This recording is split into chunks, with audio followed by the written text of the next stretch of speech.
Nandito tayo sa Banawe, dito sa Quezon City. Kain tayo ng Chinese at Taiwanese food. First stop natin dito sa Maki House at ito yung kanilang specialty, yung tinatawag nilang Maki. So para siyang malapot na sabaw. Laparis kung kunami that time, I'm sorry, hindi. Tapos pork tenderloin ito. So 240 yung small bowl nila. Pero kung gusto mo ng noodles, add ka lang 10 pesos. So try natin yung sabaw. So simple lang, yung kulay niya kasi dark brown ganun nga siya. So feeling mo kot malakas na savory yung lasa, hindi.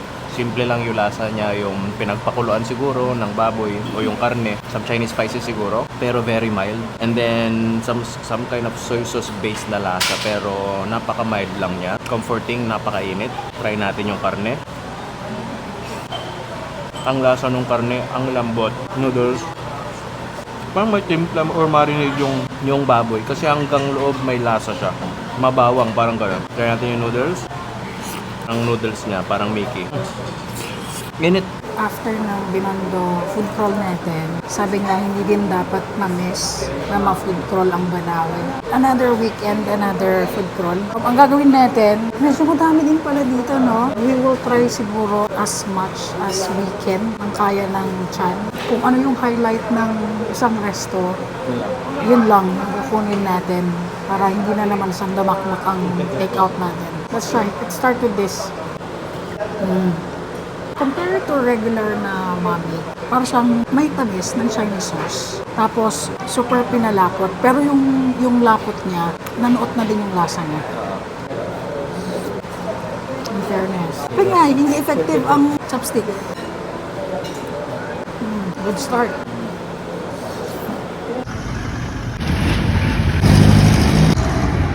Sumaglit muna tayo dito sa Echagi Bakery. May nasalubong tayo kanina, so sinadjust ni Madam. Dito lang siya sa Bonifacio Street kung saan man to tadimyam mo.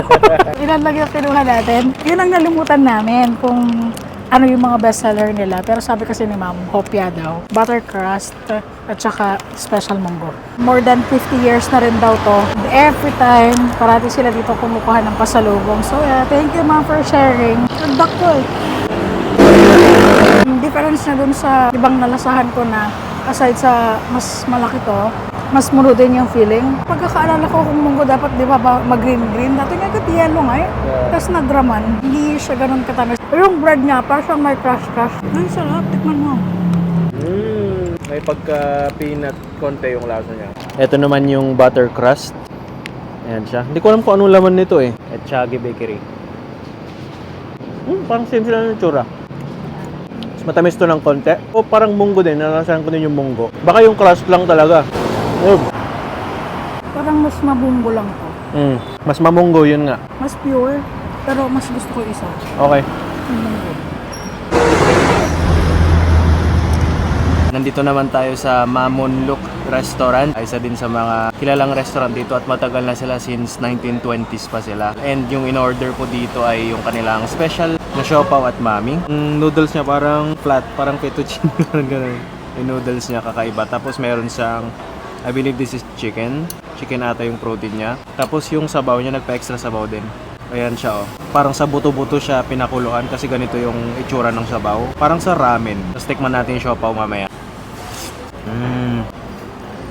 Ang lalim ng chicken na broth na lasa niya. Sarap.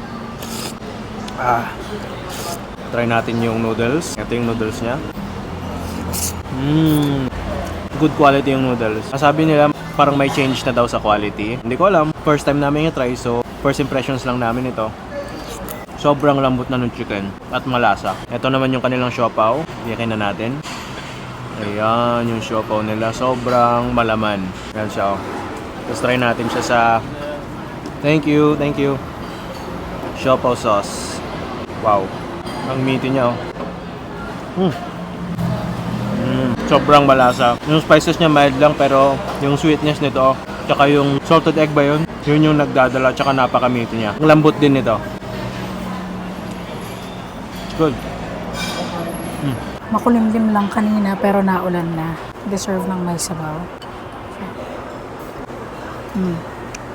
Unang pasok niya, sobrang mild lang. Pero pag nagtatagal yung chicken broth, nanunuot. Yung noodles niya medyo familiar. Ganitong noodles yung gusto ko. Yung manipis lang. I like. Ang lasa ng chicken.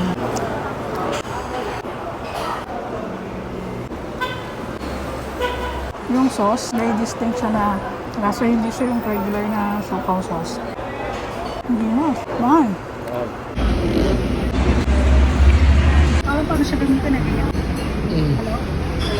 Bumalik na tayo dito sa Moy Home. Open na sila. May mga nakita din tayo kanina na fresh lumpia. Pero sabi, mas recommended daw dito. Dito tayo kumuha. Ang lapot ng sauce niya. Fresh lumpia, butchi, matchang, onigiri ng Chinese. Joke lang, joke lang. Oh.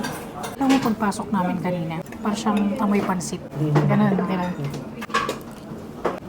Ito pa yung mga spices niya. Coriander ba yun? May spices siya na parang salt, pepper, and medyo matapang. Pero all in all, may tokwa, magulay siya.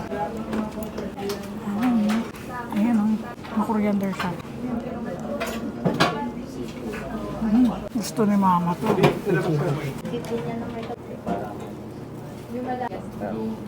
May sesame seed. Ang pinagkaiba niya lang siguro sa iba, super lambot. Kanina pa kasi ako nakakita ng butchik.